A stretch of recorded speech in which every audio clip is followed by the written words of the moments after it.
This channel does not promote any violent, harmful, or illegal activities. All content provided by this channel is meant for an education purpose only. ইডির ওপর হামলার পর থেকে বেপাত্তা শেখ শাহজাহান 24 ঘন্টা হতে চলল। কোথায় আছেন সন্দেশখালী দাপুটের তৃণমূল নেতা, যিনি ওই এলাকায় বাঘে গরুকে এক ঘাটে জল খাওয়াতেন? ইডির তল্লাশির সময় কোথায় ছিলেন শেখ শাহজাহান? সরবেরিয়ার বাড়িতেই কি ছিলেন তিনি? তার টাওয়ার লোকেশন কি বলছিল? বাড়ির কোলাপসিবল গেট কেন দেওয়া ছিল?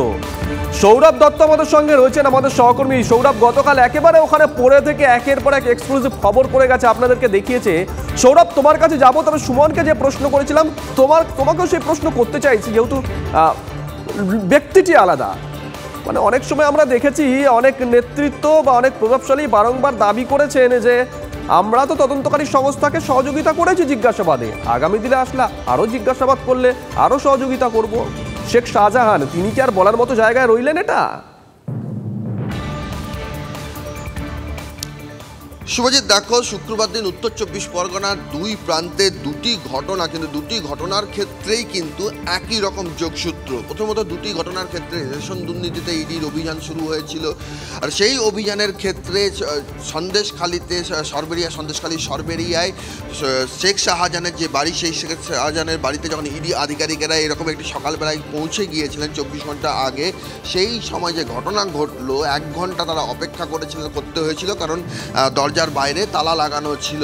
ইডি আধিকারিকরা মনে করছেন যে ভেতরে শেখ শাহজাহান, বাড়ির ভেতরে শেখ শাহজাহান ছিলেন, কিন্তু এই যে ঘণ্টাখানেক সময় নষ্ট হয়েছে, সেই সময়ের মধ্যেই কিন্তু তারা পরিকল্পনা করে যে কিভাবে হামলা করা হবে, সেই পরিকল্পনার সময়টুকু পেয়ে গিয়েছেন শেখ শাহজাহানের অনুগামীরা, এবং সেই মতোই মহিলাদের সামনে পাঠানো হয়, তার পেছনে ছিলেন পুরুষেরা ছিলেন, এবং তারপর পুরোপুরি যেটা শাসক দলের একাংশ বলছেন স্বতঃস্ফূর্ত প্রতিবাদ, সেটাই ইডি আধিকারিক এবং সিআরপিএফ জওয়ানরা বলছেন পরিকল্পিত হামলা। তারা বলছেন তার কারণ যে শুধুমাত্র শেখ শাহজাহানের বাড়ির সামনেই যে ইডি আধিকারিক, সিআরপিএফ জওয়ান, সংবাদ মাধ্যমের গায়ে হাত পড়েছে, তাদেরকে মারধর করা হয়, রক্তাক্ত করা হয়, তাই নয়, তারা যখন এলাকা ছেড়ে চলে যাচ্ছেন সেই পথটুকুও কিন্তু অবরুদ্ধ করা হয়েছিল।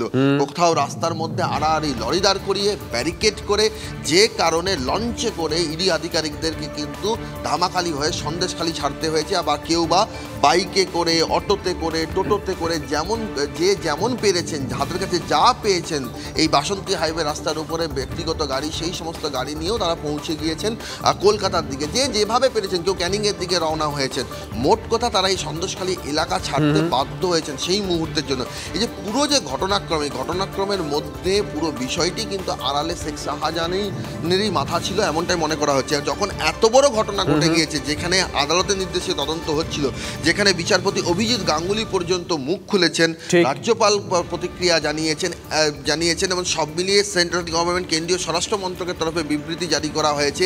এই পুরো ঘটনাক্রমের মধ্যে যখন এই মাত্রা পেয়েছে, তখন কিন্তু অবশ্যই শেখ শাহজাহান যদি পরবর্তী ক্ষেত্রে আইনের পরিধির মধ্যে আসেন, তখন কিন্তু তার আইনজীবীর পক্ষে এটা বলা খুব মুশকিল হবে যে তার মক্কেল তদন্তে সব রকম সহযোগিতা করতে প্রস্তুত।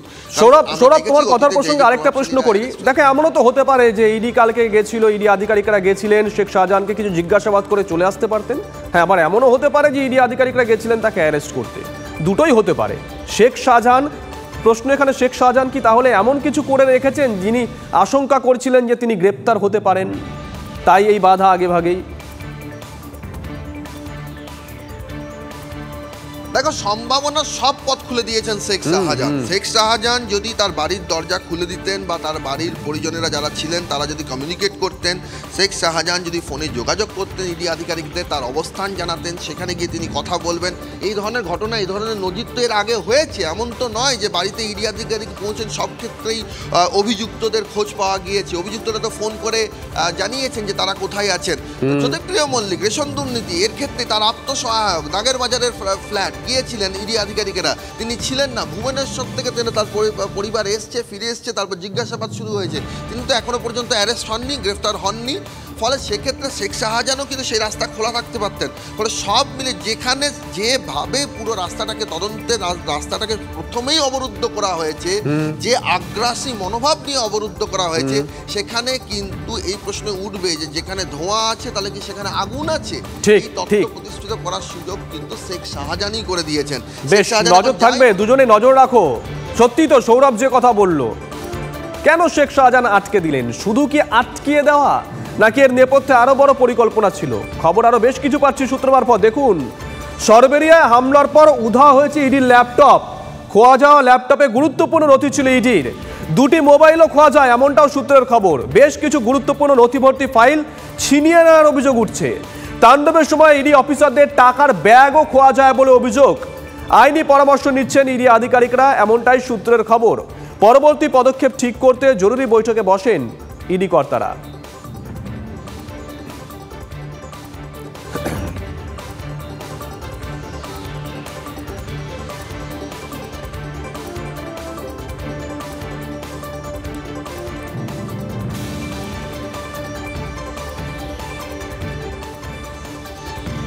আচ্ছা, কথায় কথায় গুলি বোমা, এ রাজ্যে হচ্ছেটা কি বলুন তো? শাসক দলে আদিনব্য দ্বন্দ্বে ভুগছে আম আদমি। উত্তপ্ত বাসন্তী, চলল গুলি। ঠিক কি ঘটেছে দেখাবো 1 মিনিটে। জমি দখলকে কেন্দ্র করে তৃণমূলের দুই পক্ষের তুমুল গন্ডগোল, গুলি চালানোর অভিযোগ। উত্তপ্ত বাসন্তী থানা 7 নম্বর কুমড়াখালী গ্রাম।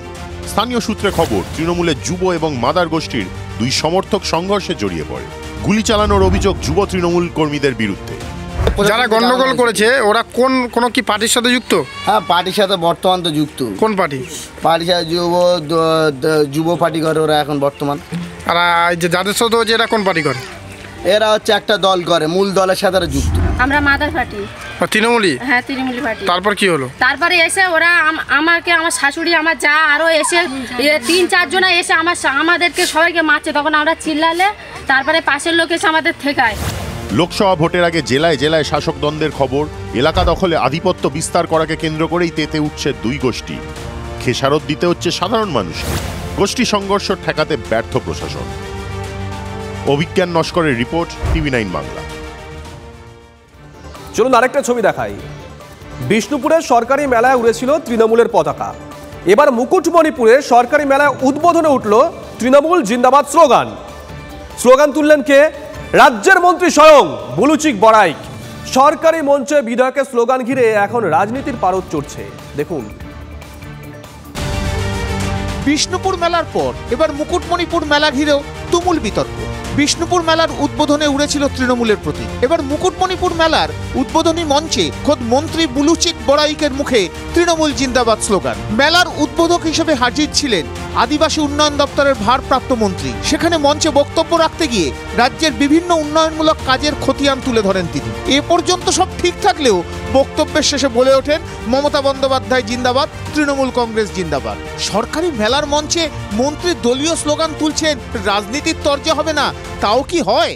24 বছর আগে থেকে এই মেলা শুরু হয়েছে, তখন কি উনি মুখ্যমন্ত্রী ছিলেন নাকি? এটা সরকারি মেলা, সেখানে মন্ত্রী বলছে, আমলারা বলছে, যদি তৃণমূল জিন্দাবাদ বলে, এর থেকে লজ্জাজনক আর কোনো পরিস্থিতি থাকতে পারে না। সব মিলিয়ে সরকারি অনুষ্ঠানে শাসক বিধায়কের স্লোগান ঘিরে রাজনীতির পারদ এখন তুঙ্গে। বাঁকুড়া থেকে হীরক মুখোপাধ্যায়ের রিপোর্ট, TV9 বাংলা।